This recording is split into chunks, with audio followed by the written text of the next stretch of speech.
La industria gastronómica lo primero que ha hecho es adaptarse a unos protocolos de bioseguridad.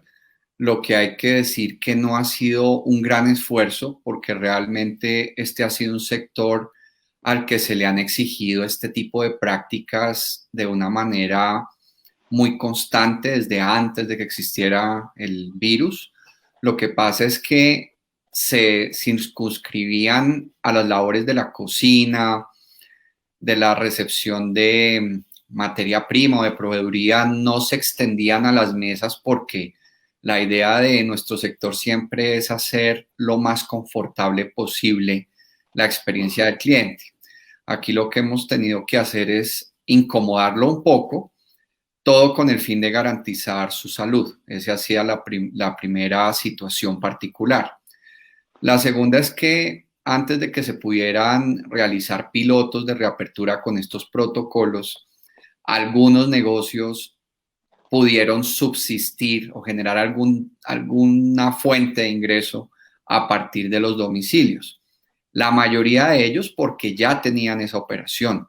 Es muy importante explicarle a la audiencia que la operación de domicilios es muy diferente y muy ajena a la operación propia del restaurante, de tal forma que desarrollar esta actividad es un reto, es exigente, es un asunto que demanda recursos. Los domicilios no son una operación principal del negocio, es un valor agregado. Y pues en un comienzo, cuando se cerró el servicio a la mesa y el autoservicio, solo el 24% de los establecimientos del país lograron mantener esta operación de domicilio. Algunos intentaron activarla, la mayoría no tuvieron suerte y de ese 24% solo el 18% fue capaz de seguir operando este canal de venta.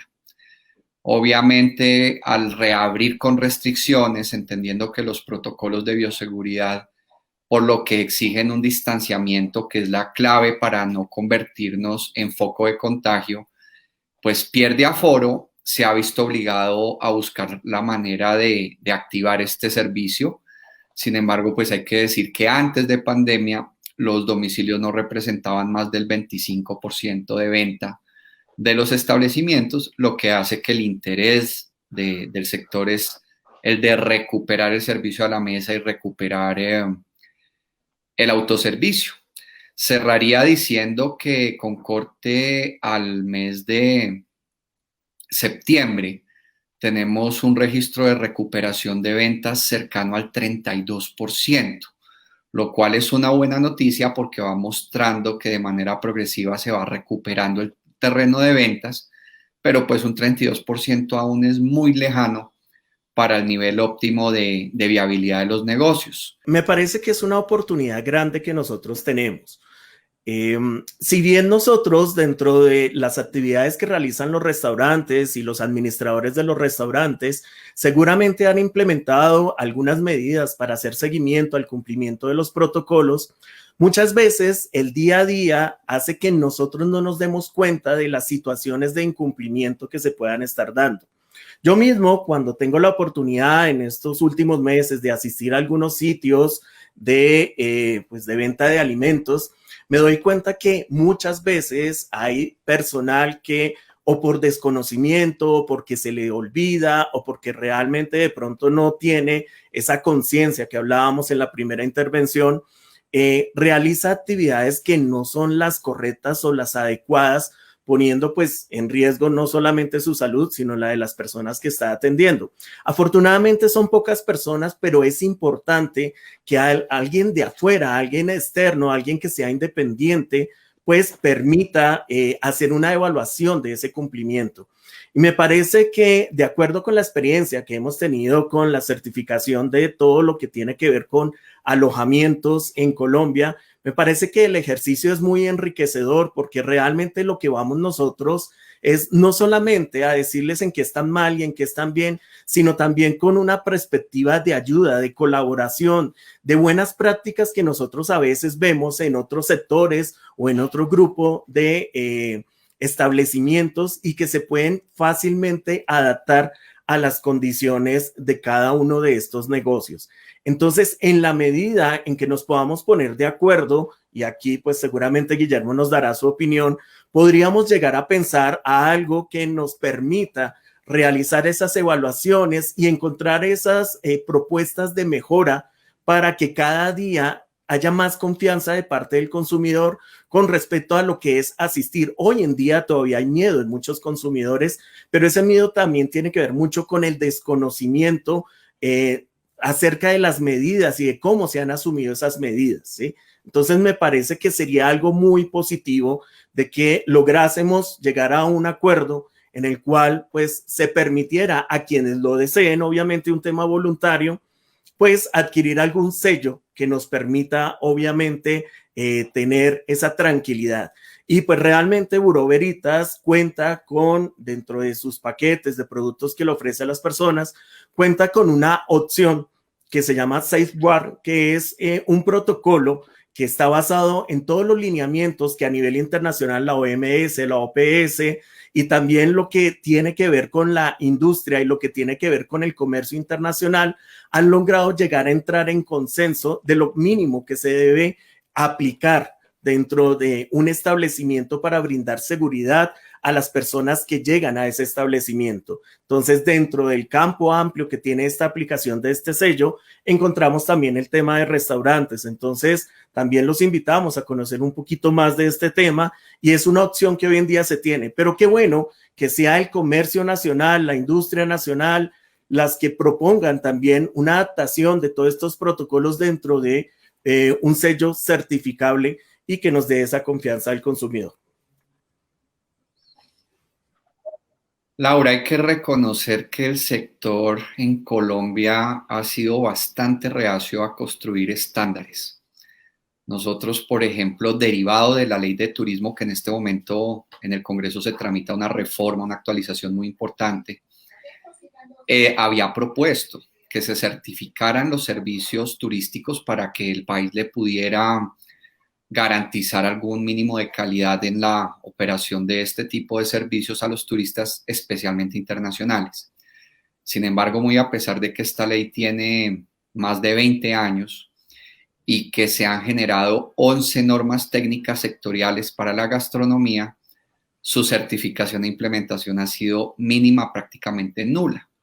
Y esto se debe a varios factores importantes. El primero, que la gastronomía como industria realmente es un sector muy nuevo en el país. Nosotros no tenemos la solidez o la consolidación que ofrecen otros países que son bastante juiciosos en materia de certificar y de implementar procesos estandarizados. La industria gastronómica en Colombia tiene un proceso muy reciente, digamos, de crecimiento que hace que intente quitarle terreno a la informalidad.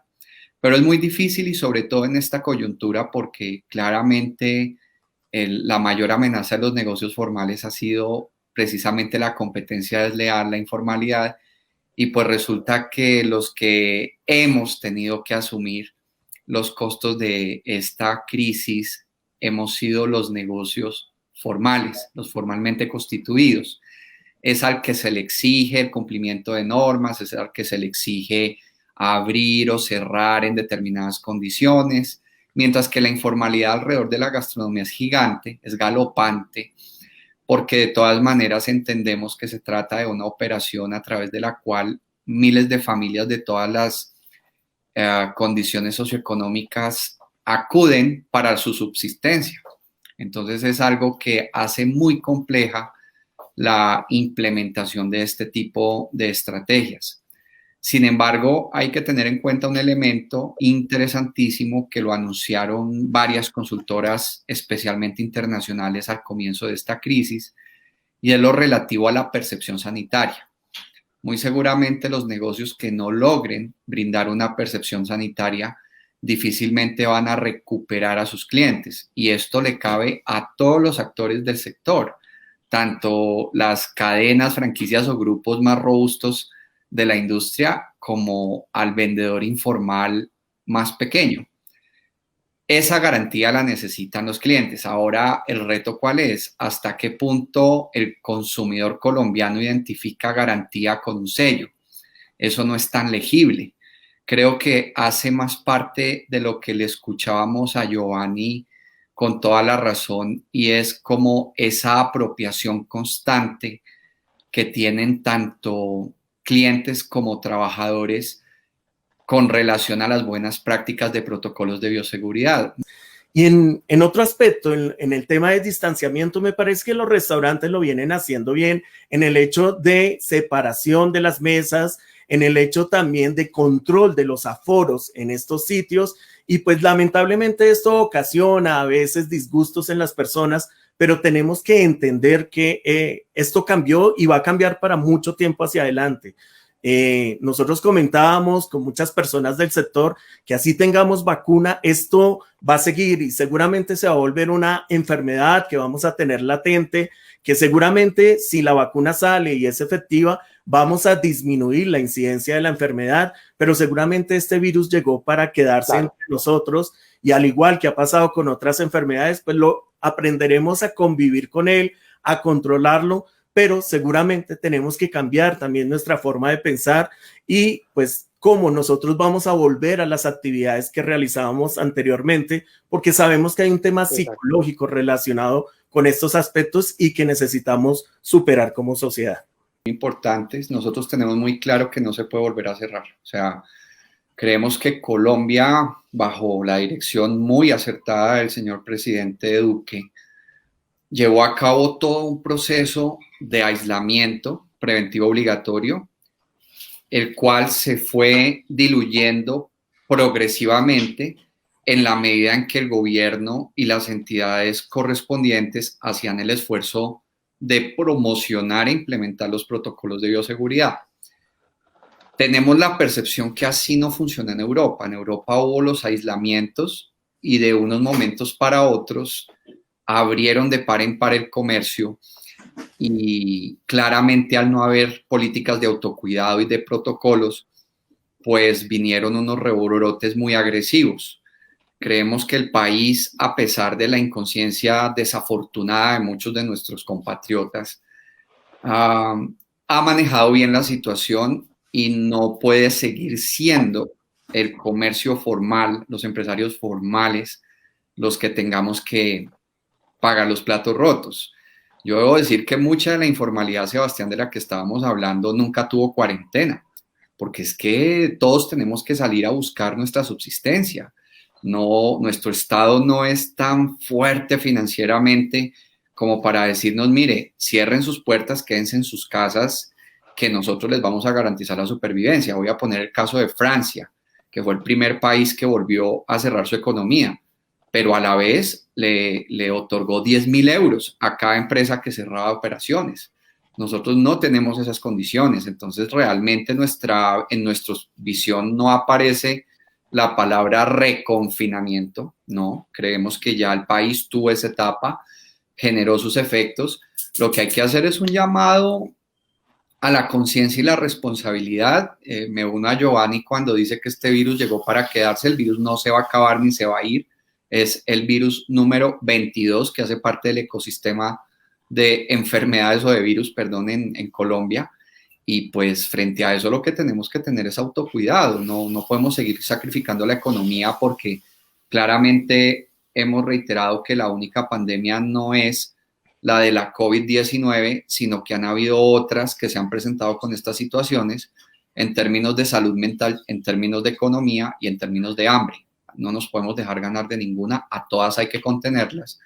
Y pues esta industria confía que diciembre va a ser un buen mes y mientras no se nos cierre, tenemos un horizonte muy positivo hacia abril o mayo de reactivación, porque no podemos confundir reapertura con reactivación. Estamos en un proceso de reapertura, pero esperamos que la reactivación sea aquel momento en el que económicamente los negocios vuelven a ser solventes.